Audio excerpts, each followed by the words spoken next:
Boleh bagi saya share screen? Ya, Prof. Okey, baik, terima kasih. A'udzubillahi minasyaitonirrajim. Bismillahirrahmanirrahim. Alhamdulillah rabbil alamin wassalatu wassalamu ala asyrafil anbiya'i wal mursalin wa ala alihi wa ashabihi ajma'in. Rabbi shrah li sadri wa yassir li amri wahlul 'uqdatam min lisani yafqahu qawli.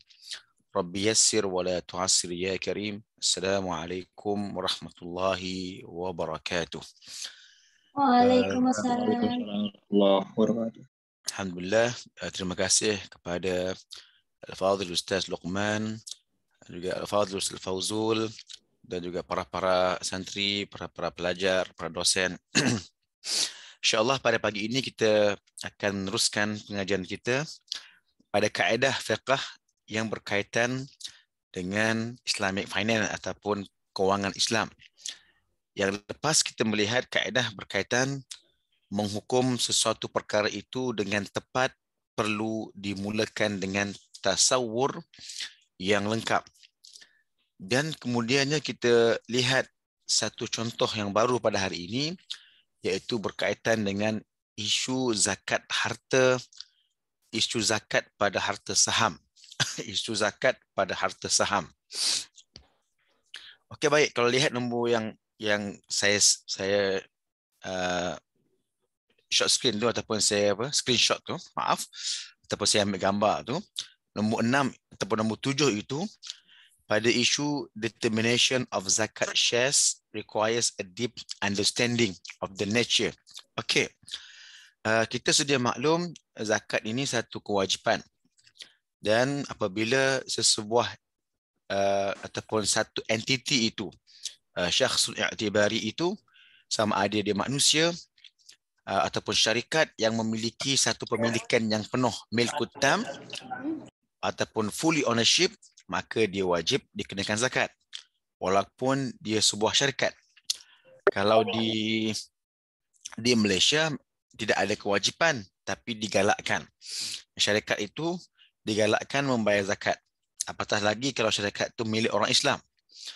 Tetapi kaedah untuk pengiraan zakat, dia untuk membuat kaedah pengiraan zakat syarikat tidak sama dengan zakat harta. Zakat harta ni agak mudah. Kita boleh darab terus 2.5% darab dengan jumlah itu. Tetapi kalau zakat syarikat, dia bukan terus kita kira atas modal ataupun keuntungan. Ia berbeza-beza melihat kepada nature ataupun bentuk perniagaan itu. Secara umumnya, saya kongsikan ya, saya punya skrin. Saya tulis kat sini ya. Secara umumnya, di Malaysia, kaedah yang dikirakan ialah dipanggil current asset tolak ataupun dideduct dengan current liabilities. Okey. Kemudian ada ditambah beberapa adjustment. Tengok kepada syarikat. Adakah syarikat itu ada aset yang berbentuk bahan mentah dan sebagainya. Oleh itu merupakan di antara kaedah ataupun di antara cara kiraan yang dianjurkan oleh beberapa badan zakat. Saya yakin mungkin Basnas di Indonesia ada cara yang lain. Tapi inilah cara yang dianjurkan di beberapa badan zakat di Malaysia, meraihkan bentuk setelah dia memahami bentuk syarikat itu sendiri. Jadi maknanya kita perlu faham akan bagaimanakah bentuk syarikat itu, bagaimanakah dia punya cara dia beroperasi, apakah aset yang dia ada, barulah kita boleh mengenakan kaedah zakat untuk pengiraan zakat bagi syarikat tersebut. Baiklah. Keduanya ialah isu beneficial ownership. Okey, ini agak mohon jikalau tidak jelas ditanya ya, tak ada masalah pun. Okey, kalau tidak jelas mohon ditanya. Tidak ada yang kita berbincang lah. Okey, kita berbincang. Kita tahu di sana ada satu instrumen namanya sukuk. Sukuk ini dahulunya namanya Islamic bond. Tapi tak sesuai. Sebab bond itu dasarnya adalah hutang. Hutang ni tidak sama dengan perniagaan. Hutang tidak sama dengan sewaan. Hutang tidak sama dengan baik. Baik ni merupakan jual beli. Wa ahallallahu al-bai'a wa harrama riba. Baik boleh, riba itu haram kerana riba itu dasarnya adalah hutang dan sebagainya. Baik. Oleh demikian, sukuk ini diperkenalkan sebagai alternatif yang Islamik kepada bond. Bond dasarnya hutang, sukuk dasarnya pembelian dan jualan. Baik, bila sebagai contoh, saya cuba ambil, boleh saya pindahkan ke slide lain ya. Saya nak buat contoh ya. Mohon maaf ya. Okey, saya sharekan saya punya skrin lagi. Contoh, saya buat contoh. Bismillahirrahmanirrahim. Contoh saya ialah Bismillah. Ya. Okey, ini dia. Ini merupakan ini okey, ini adalah merupakan penerbit sukuk. Penerbit sukuk, penerbit sukuk yang keluarkan sukuk. Di sana ada dipanggil sebagai pelabur ataupun pembeli sukuk. Pelabur sukuk.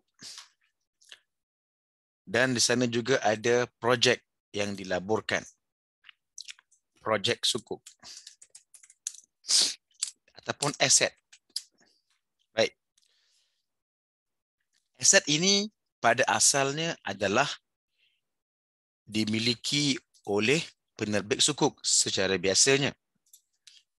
Saya tunjukkan. Okey, aset ini dimiliki oleh penerbit sukuk. Okey, aset saya tulis di sini. Aset dimiliki oleh penerbit sukuk. Penerbit ni yang mengeluarkan sukuk itu. Okey, apabila penerbit sukuk mengeluarkan sukuk itu, dia akan menjual projek itu kepada pelabur. Pelabur itu membayar, akan dapat sijil ataupun sertifikat. Sertifikat itu mewakili jualan hak milik. Jualan hak milik. Okey, mewakili jualan aset atau projek kepada pelabur. Apabila pelabur dah memiliki wang, dia akan serahkan, pelabur ada wang. Pelabur memberi wang kepada penerbit sukuk. Okey. Dan sebagai gantinya, penerbit sukuk akan memberikan pemilikan ownership kepada pelabur. Okey, itu dia. Jadi pelabur akan beri wang lah. Beri wang kepada penerbit. Memberi wang. RM ataupun USD ataupun rupiah. Okey. Jadi bila pelabur telah pun memberi wang, penerbit sukuk akan memberi aset ataupun projek kepada pelabur. Di sini timbul persoalan. Adakah pelabur memiliki hak secara total milkut tam kepada aset atau bagaimana? Oleh demikian, para ulama kita bersetuju dengan konsep dipanggil sebagai beneficial ownership. Beneficial ownership ini okey, mengesahkan pelabur sukuk akan memperolehi keuntungan jika ada dari projek tersebut. Tetapi okey, aset itu tidak didaftarkan dengan nama pelabur. Sekalipun pelabur dah bayar duit ratus juta, ratus miliar. Okey. Dan aset telah pun diberikan kepada pelabur dalam bentuk sertifikat ataupun bentuk sijil. Tetapi pelabur bukanlah memilikinya dengan kata nama fully ownership. Sebagaimana kita memiliki handphone kita. Saya ada handphone, saya boleh beli, saya boleh jual, saya boleh pakai. Pelabur memang dia ada pemilikan pada aset itu, projek itu. tapi tidak sewenang-wenang dia boleh gunakan. Dia cuma ada beneficial, iaitu boleh mengambil keuntungan. Tapi dia tak boleh senang-senang untuk menjual. Jadi undang-undang beneficial ownership ini diadakan untuk apa? Adalah untuk menjaga hak milik pemilik asal aset itu, iaitu penerbit sukuk ini, sukuk issuer. Okey. Jadi orang akan tanya, boleh ke macam tu? Kerana kalau kita dah menjual kita punya aset, sudah pasti aset itu akan jadi hak milik pembeli. Macam kita semua, dah kita beli handphone ini, kita bayar dengan harga RM1 juta. Jadi, ia adalah milik saya. Sekarang ini pelabur dah bayar dengan harga miliar, bilion, tapi adakah dia memiliki sepenuhnya? Jawapannya tidak. Dia cuma memiliki beneficial ownership. Pemilikan beneficial yang bermaksud boleh ambil untung sahaja. Dia tidak boleh sewenang-wenang untuk gunakan aset. Dia tidak boleh dengan sewenangnya menjual aset. Mengapakah sedemikian? Adalah untuk menjaga kebajikan pemilik aset. Oleh yang demikian itu, orang tanya, ini akad apa ini?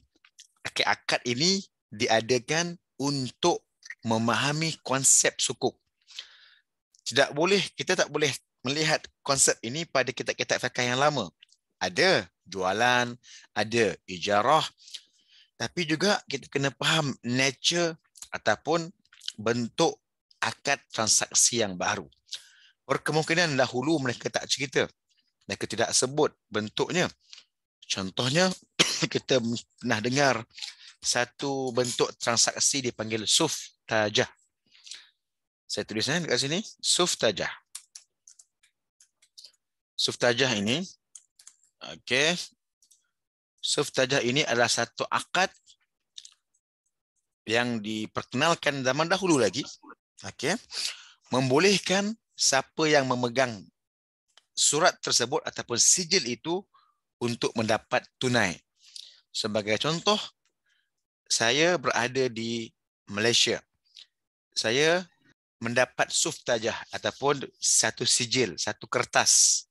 Kertas itu saya bawa pergi ke Jakarta ataupun ke Surakarta dan saya berikan itu kepada orang di sana dan kemudian ditukarkan dengan duit.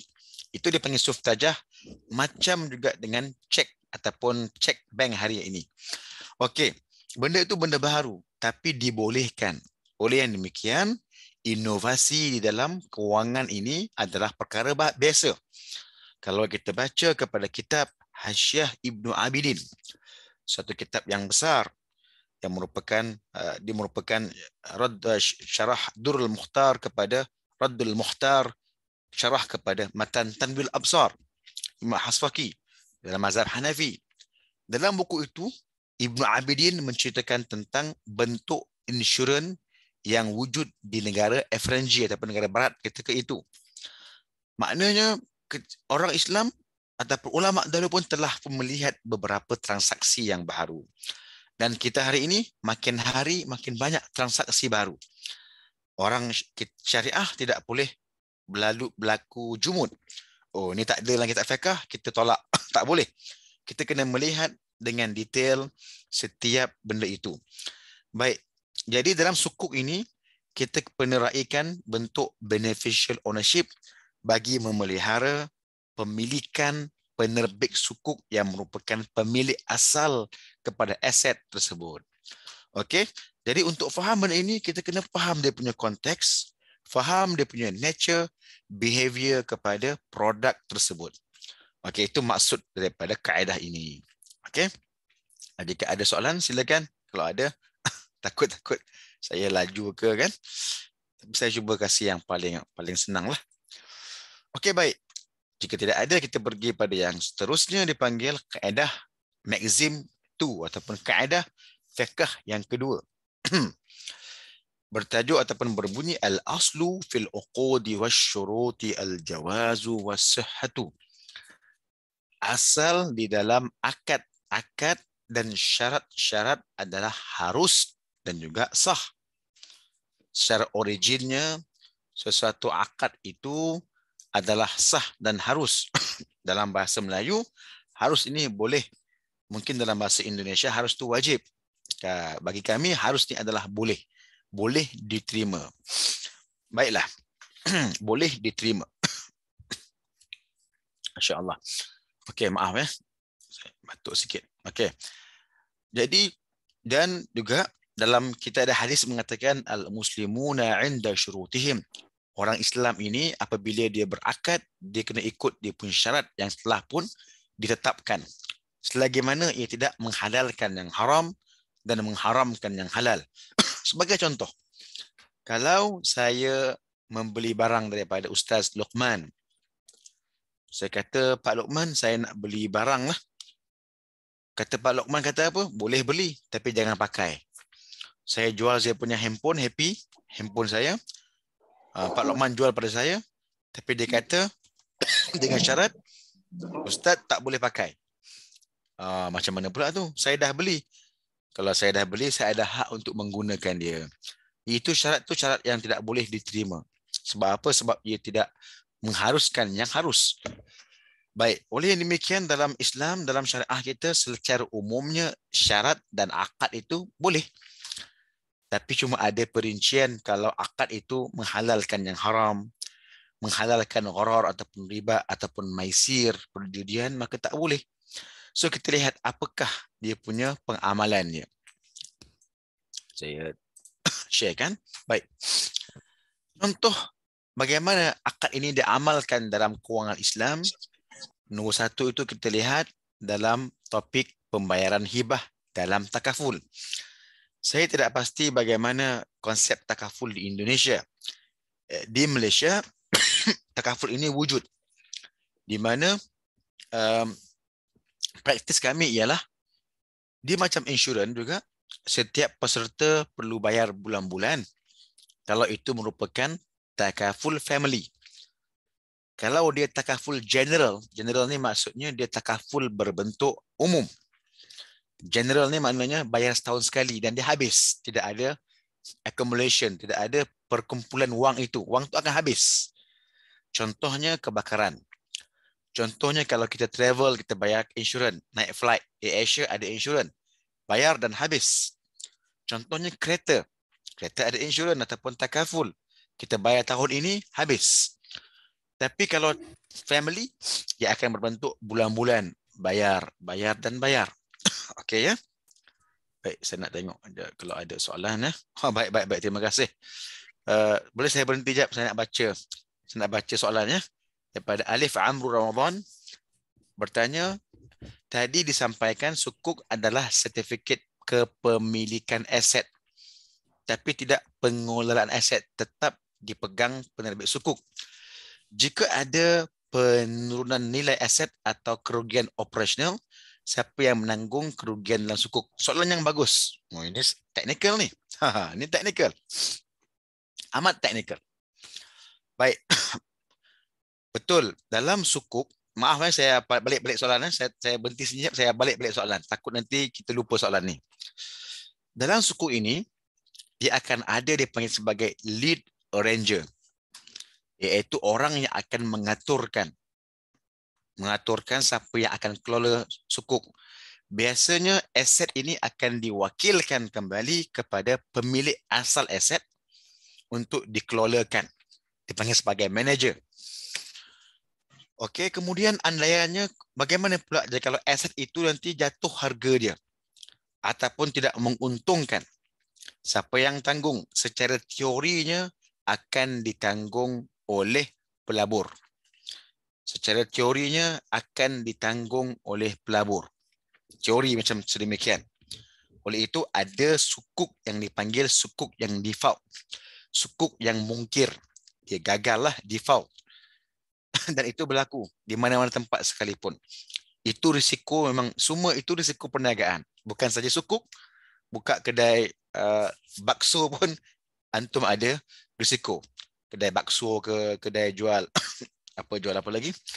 Ayam penyet ke? Okey, saya mungkin ayam penyet pun merupakan makanan di Indonesia pun juga ada risiko. Siapa yang tanggung? Siapa yang mempunyai modal. Dan itu pernah berlaku. Dia pernah berlaku. Sebab apa? Di dalam sukuk tidak ada perjanjian jaminan modal. Akad dia kalau musyarakah, mudharabah tidak boleh menjamin. Cuma ada dalam setengah keadaan diletakkan sebagai penjamin pihak ketiga. Contoh di Malaysia, banyak sukuk dijamin, dipanggil oleh satu badan namanya Dana Jamin. Kami di Malaysia ada satu badan di bawah kerajaan ataupun Kementerian Kewangan namanya Dana Jamin.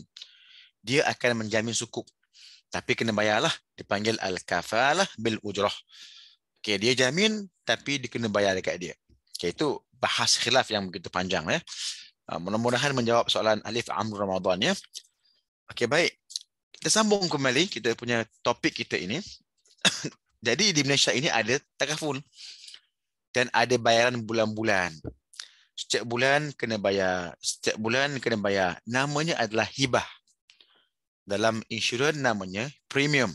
Tapi insurans tu akadnya jual beli, tidak boleh. Tak boleh kita nak membeli insurans sebab apa? Tidak ada gharar, tidak ada barang yang dijual.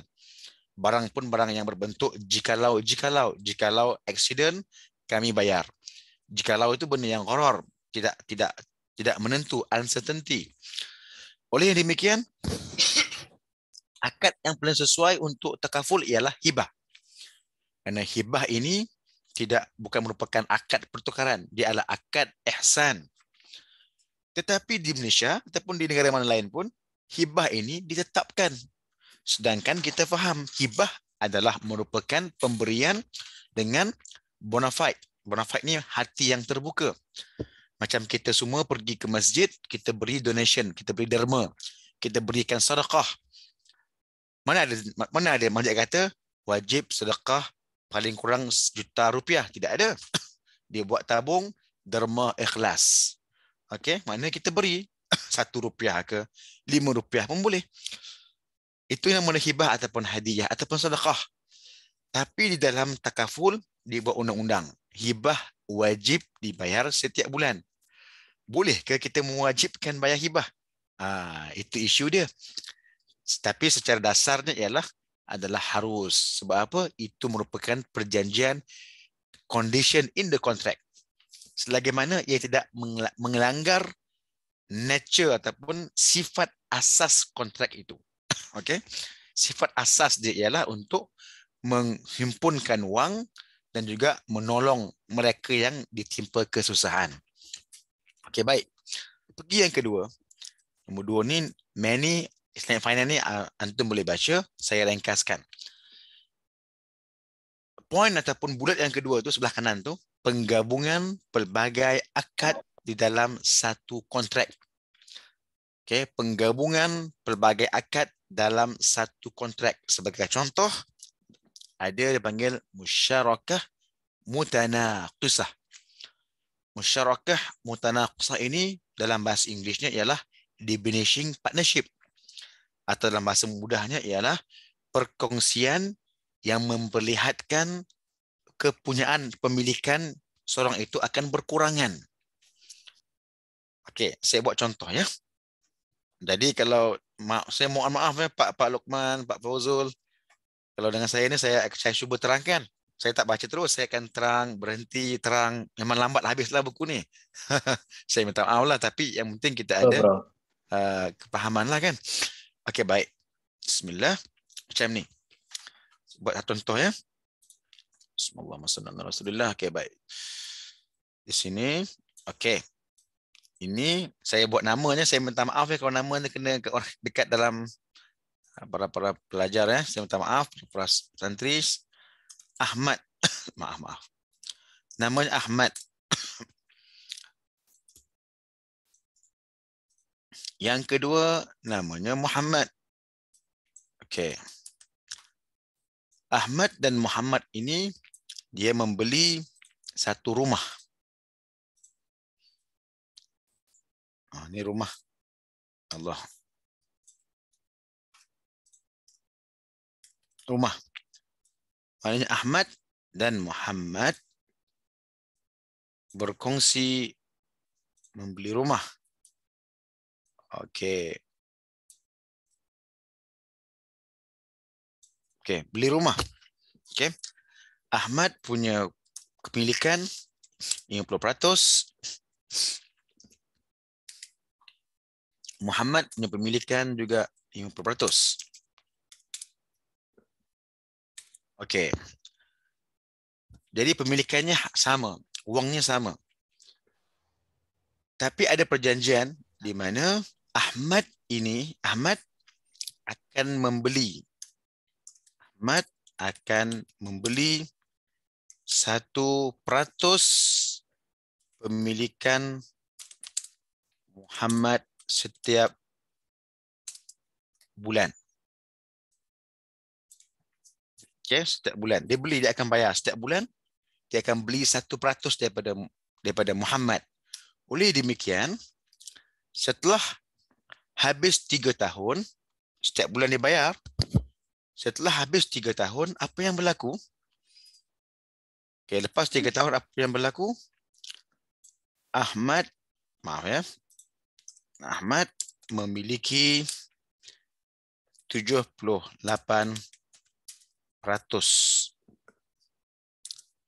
pemilikan, manakala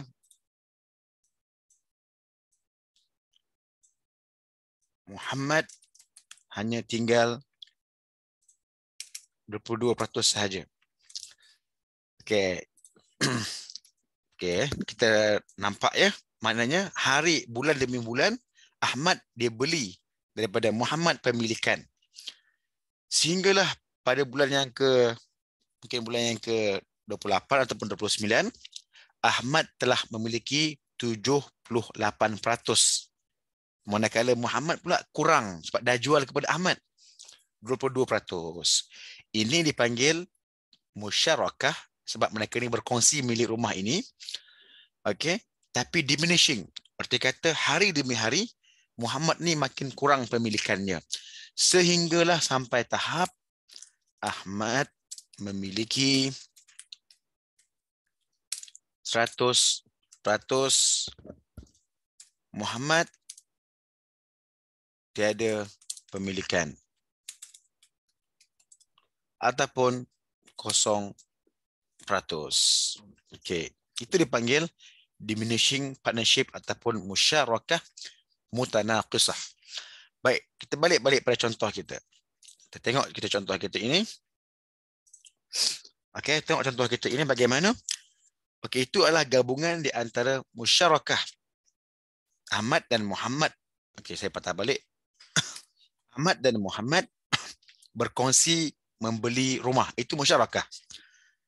Dalam masa yang sama, Ahmad membeli setiap bulan 1% pemilikan Muhammad. Jadi itu juga adalah bai' ataupun jual belian. Jadi terdapat macam penggabungan musyarakah dan jual beli. Itu dipanggil sebagai combining two contract. Menggabungkan dua kontrak. Okey. Penggabungan pelbagai kontrak, pelbagai akad dalam satu kontrak. Adakah ia perkara yang dibolehkan? Okey, soalannya, adakah ia dibolehkan? Maka IOF ini saya ulang semula merupakan Accounting and Auditing of Islamic Financial Institution. Okey, ini merupakan satu badan NGO yang berpangkalan di Bahrain. Dia memiliki pakar yang dari seluruh dunia, tapi dia bukan badan kerajaan, dia NGO, persatuan organisasi. IOF dia kata apa? Dia sebut combining contract is permissible as long as each contract is permissible by itself. Selagi mana gabung itu boleh, diharuskan. Yang penting bila dia bergabung, memang benda itu dibolehkan untuk bergerak. Tapi yang tak boleh bergabung macam mana? Cuba kita lihat baca sikit. Yang tak boleh bergabung ialah kalau gabungan itu adalah untuk membolehkan riba. Okay, ataupun mengharuskan riba. Tidak boleh sedemikian. Tapi kalau gabungan antara bai' dan ijarah. Contohnya al-ijarah al-muntahiyah bitamlik. Bermaksud sewaan yang diakhiri dengan pembelian. Sewa, beli. Okey ke? Ini okey. Sebab ketika akad sewaan, dia boleh bersendiri. Ketika beli, boleh bersendiri. Jadi tidak ada masalah. Jadi itu dipanggil sebagai memang permissible by itself. Okey, itu contoh. Jadi secara dasarnya walaupun dia menggabungkan akad, wujudnya penggabungan akad sekalipun Nabi ataupun Islam ataupun syariah tak pernah menyebutnya, tapi ia dibolehkan kerana melihat kepada nature ataupun bentuk akad tersebut. Okey, baik. Seterusnya, saya tengok soalannya. Okey, baik. Silakan. Alhamdulillah. Okey, baik. Seterusnya, perjanjian jual beli yang disepakati dengan bank. Okey, ini dia. Bila kita pergi kepada bank, okey, saya tengok contoh nombor 3 tu, when a customer approach a bank for financing the purchase of an asset, the bank will usually stipulate a lock-in period on the deal. The customer agrees to a certain minimum period of repayment, for example, 10 years on house financing with no rebate if settlement occurs before 5 years. Okey. Bila mana bank ataupun bila salah seorang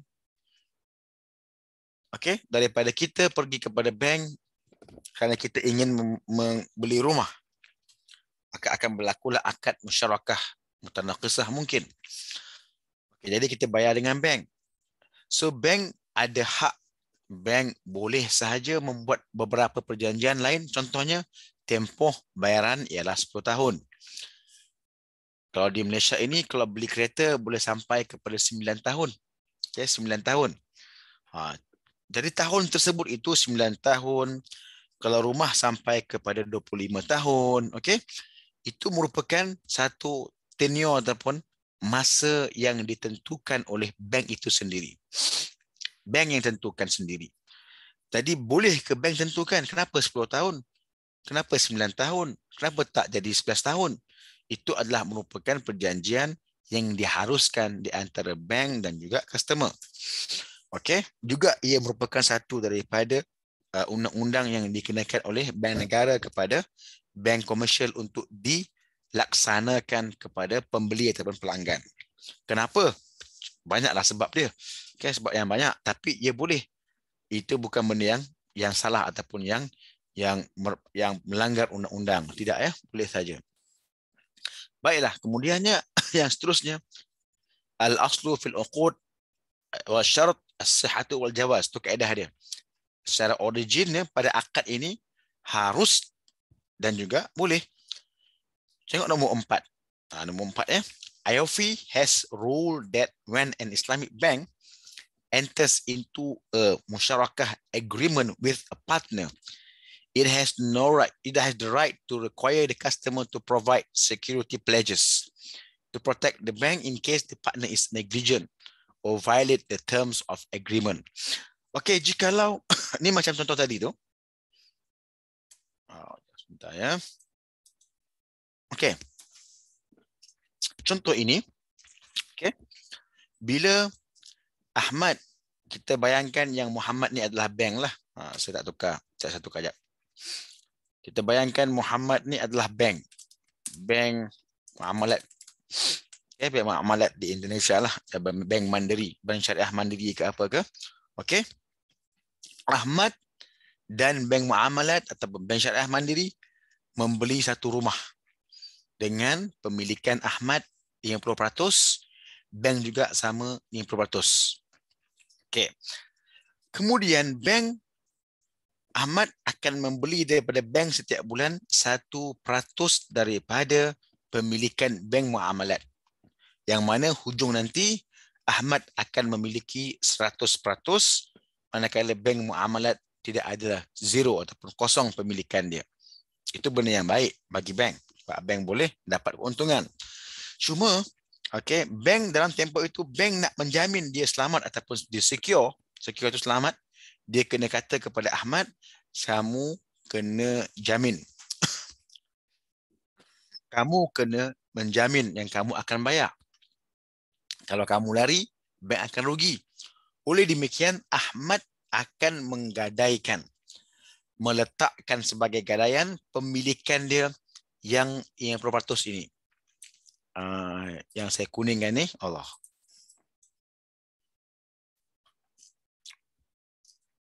Okey. Benda yang 50% itu akan digadaikan oleh Ahmad. Digadaikan. Makna kata sekiranya Ahmad lari atau meninggal dunia, itu adalah milik bank. Okey. Macam itulah dia punya kaedah dia. Okey. Jadi benda ini tidak jarang kita mendengar dalam kitab-kitab fiqh. Ya, ia diadakan bagi membolehkan umat Islam mendapat pembiayaan yang halal. Bank juga nak memberikan bantuan. Jikalau bank memberi duit beli rumah tapi kita tak gadaikan rumah kita, bank pun takut. Bank takut. Itu risiko pada bank. Kerana bank is the business who always manage and mitigate the business, the risk. Bank merupakan satu perniagaan yang sentiasa berusaha mengurangkan risiko dia. Okey, baik ya. Okey, baik. Seterusnya, maksim yang ketiga.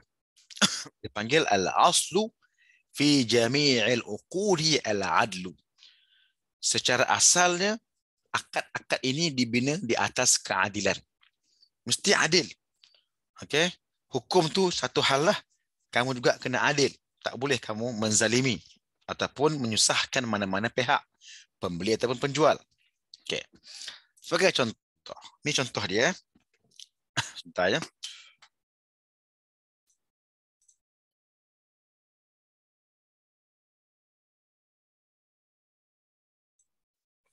Baik. Sebagai contoh, lihat yang pada slide saya ni. Saya cuba besarkan balik. Okey. Contohnya ialah dia kata, the two counter values that are the subject of a sale contract must be known, specified, deliverable, and agreed upon.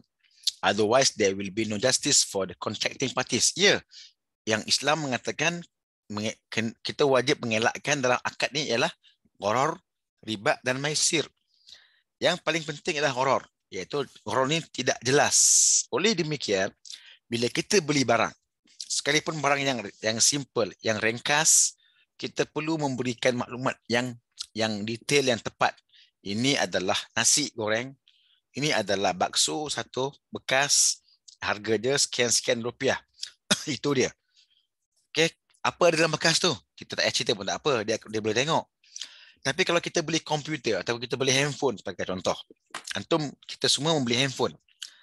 So dalam handphone ini jelas penjual kena cerita ini jenama apa. Okey.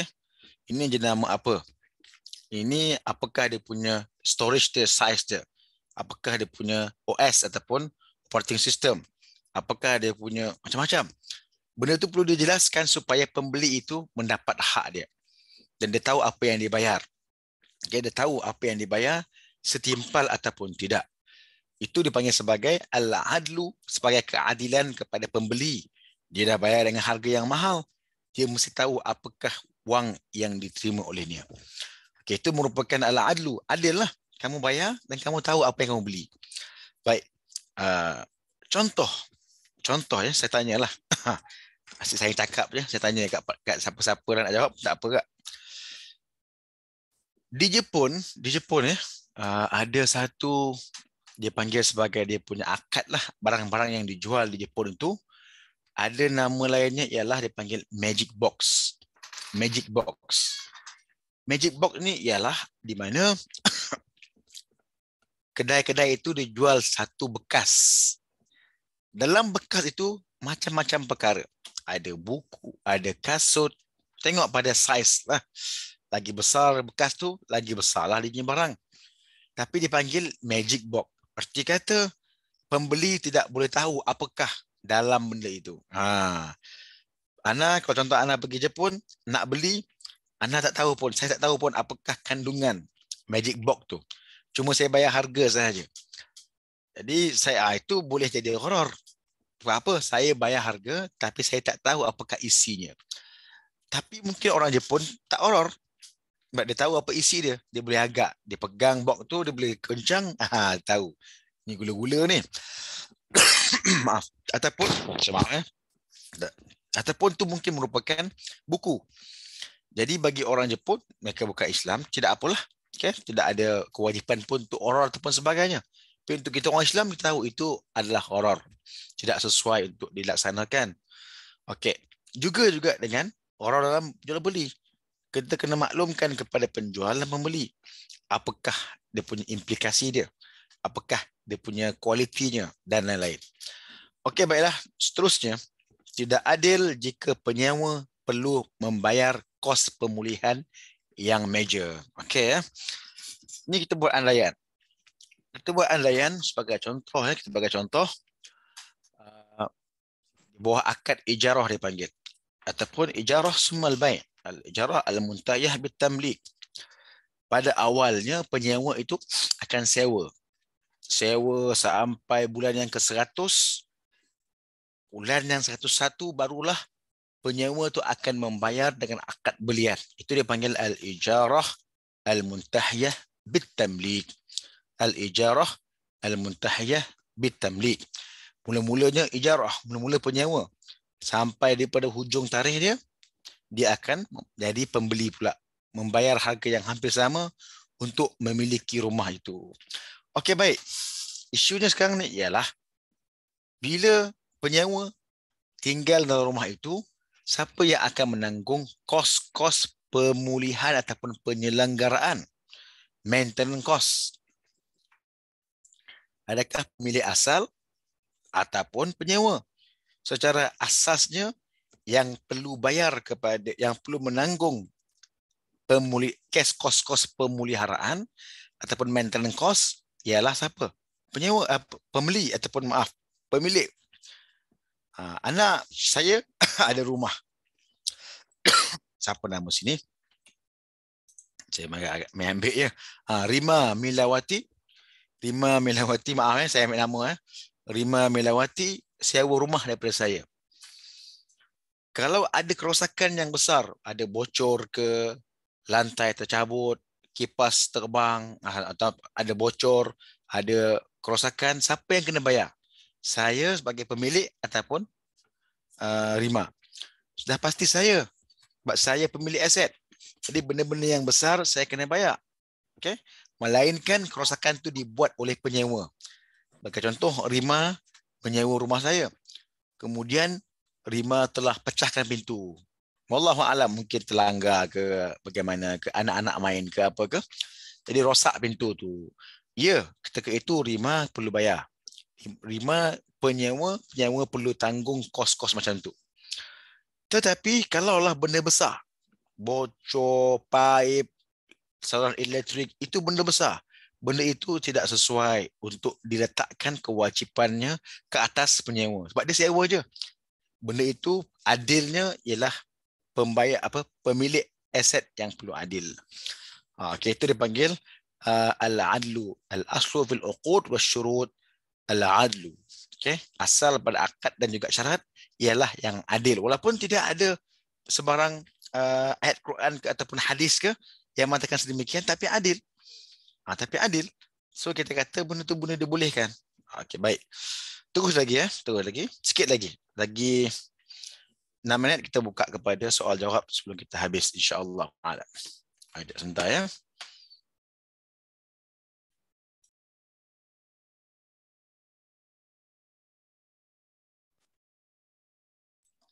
Okay, baiklah. Contoh. Ini contoh apa ni?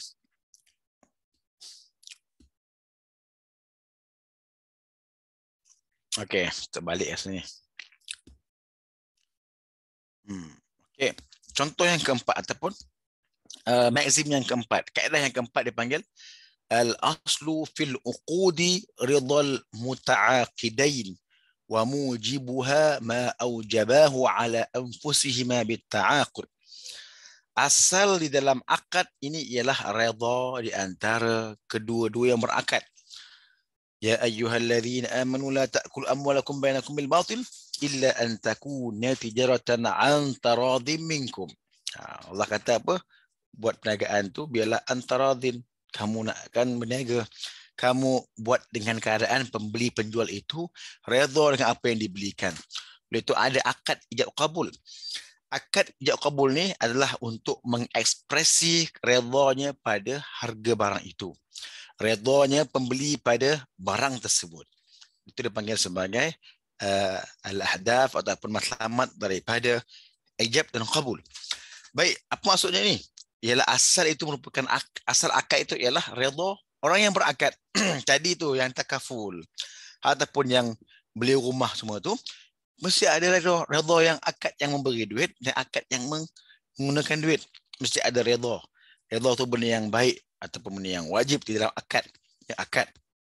Baik. Tapi nak redha bagaimana? Pastikan ada adil. Ada keadilan. Pemberian hak yang jelas dan lain-lain. Okey, baik. Apakah contoh dia? Ni last sebelum kita habis. Apakah contoh redha yang atau akidah ini? Contohnya, kita tengok bawah tu, application of the maxim in Islamic finance. Dia kata, an audit find that an Islamic bank charge a fee for early settlement of a deferred payment sale agreement. The change was not mentioned in the contract signed with the client and is therefore invalid. The amount must be returned to the customer. Ini banyak berlaku dulu. Sekarang ni Malaysia dah ada banyak sistem yang baru, sistem yang agak ketat dan robust. Oleh demikian tidak senang untuk berlaku sedemikianlah. Baik. Apabila audit masuk dalam bank ni, biasanya mereka ada internal audit. So itu merupakan dipanggil sebagai defense dia. Okay, dalam bank ada banyak defense line. Mula board of director, lepas tu syariah committee, lepas tu syariah group, lepas tu audit, lepas tu review. Jadi dalam bank itu banyak grup-grup yang berbeza matlamat mereka. Yang paling penting mereka boleh menjaga duit depositor dan mereka juga boleh membuat keuntungan. Itu dipanggil, itu kerja bank. Baik, sekarang ni nak katakan al-aslu fil uqud wa syurut ni ridal muta'aqidan. Kena redha. Macam mana tu? Tengok yang pertama dia kata an audit application of Islamic finance. An audit find that Islamic bank charge a fee for early settlement of a deferred payment sale agreement. Dia ada satu agreement membayar secara bertangguh. Okey.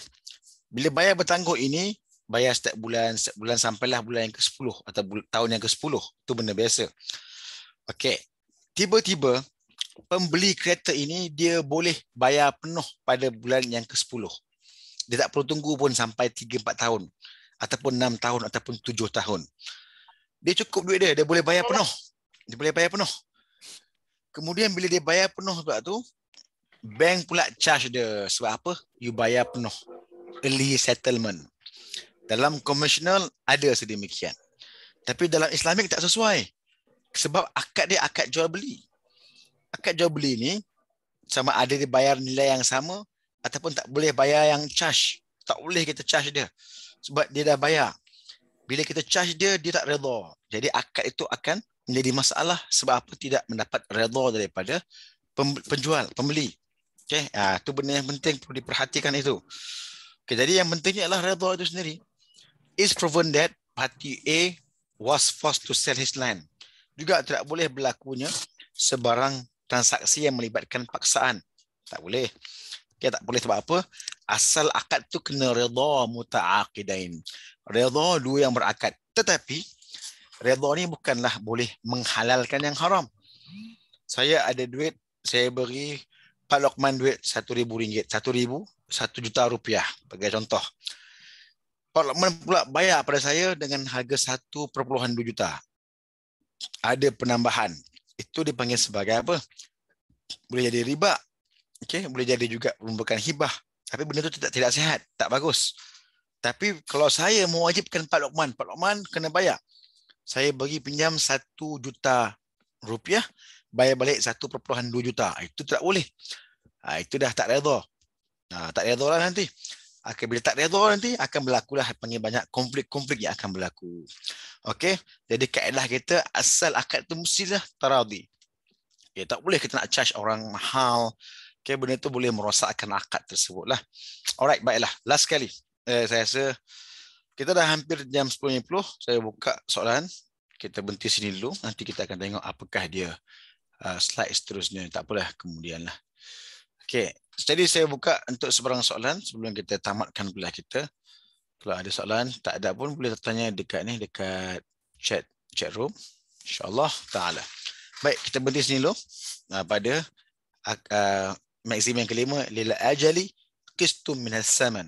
Mana setiap masa yang berlaku itu ada sebahagian daripada kos yang berlaku. Baiklah, saya buka soalan. Jika kalau ada soalan daripada mana-mana pihak, Anda Santri. On behalf of students, Doctor. It's okay, it's okay, it's okay. Pak Fauzul, Because you bring up the profit equalization reserve, I don't know whether the students understand it fully. So first, kalau boleh, Dokter jelaskan ulang untuk yang profit equalization reserve. Sebab I think it's important for students. Secondly, the fact is that kalau kita pergi ke bank atau ke mana-mana inilah lembaga keuangan, we don't have any choice except to agree to the agreement, right? Yes. So the concept of consent or ridha is kind of not biased, but as I said that we cannot choose. So we have to fully agree and abide to the agreement. Whether, for example, in the case of mudharabah that you mentioned it, actually, of course, the customer prefer to put the profit not in the profit equalization reserve. Instead, let's just take it. If we have lose in the next month or in the after 2 months, so then let be it. But if we have additional profit for this month, then I want to acquire it, right? So unfortunately, if we try to conduct any survey to the customers, I assume it's not actually conducted. I just assume that many of the customers prefer not to choose the profit equalization reserve. So there are two questions. First, if you don't mind, please explain again the profit equalization reserve to the student. Then secondly, the condition where the customer have no room to choose. Okay, good. Okay, I think soalan itu perlu agak masanya banyak tu. Tapi saya cuba memudahkanlah. Memudahkan, insya-Allah. Okay, baik. Sekejap saya share screen ya.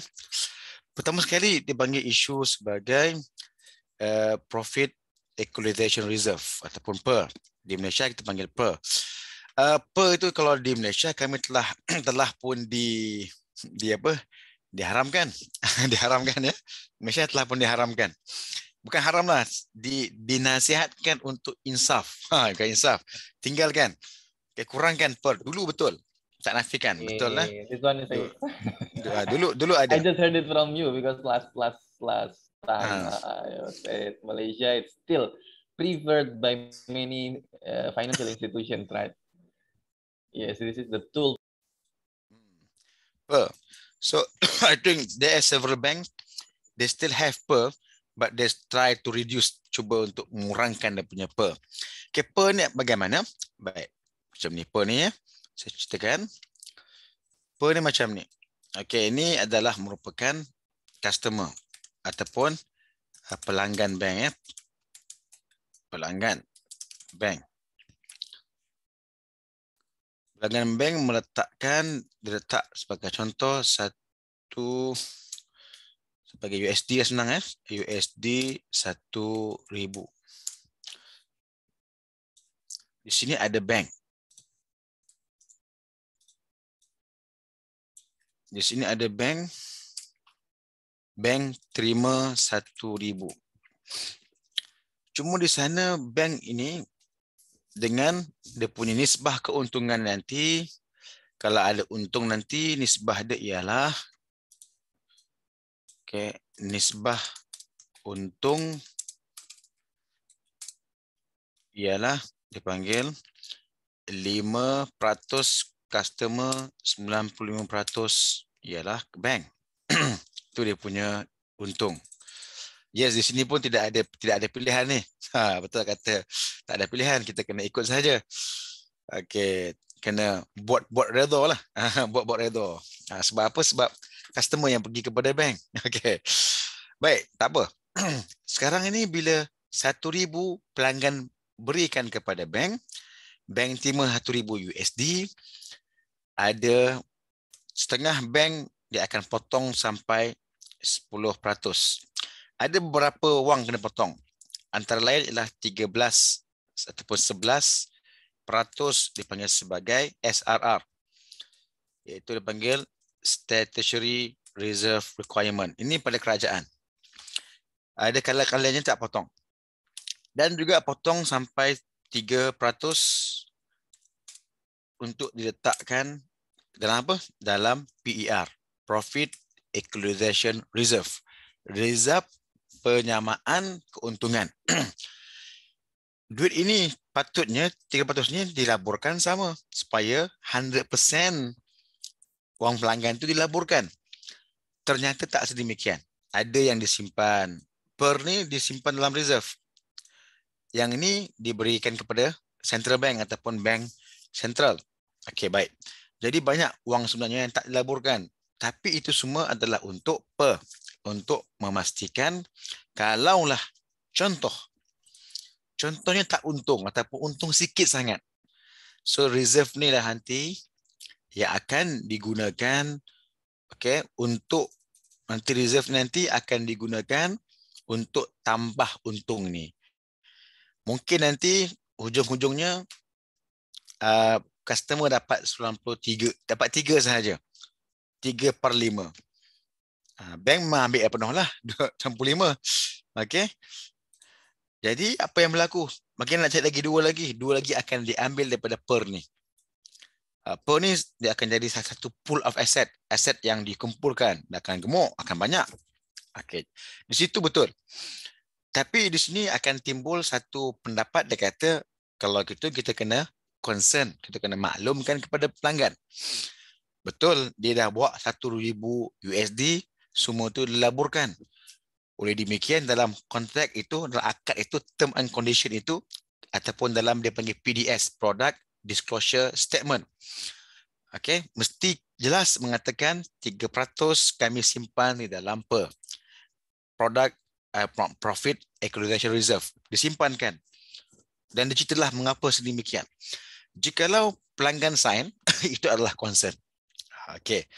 Adapun mungkin tuan ustaz ataupun mengatakan mungkin tak ada sepenuhnya concern hatinya, tapi kita kata nahkum bizawahir lah. Kami hukum dengan zahir. Bila dia sign tu disetujulah. Dalam hati tu sedih ke marah ke wallahu alam. Itu bukan bidang muamalat lah.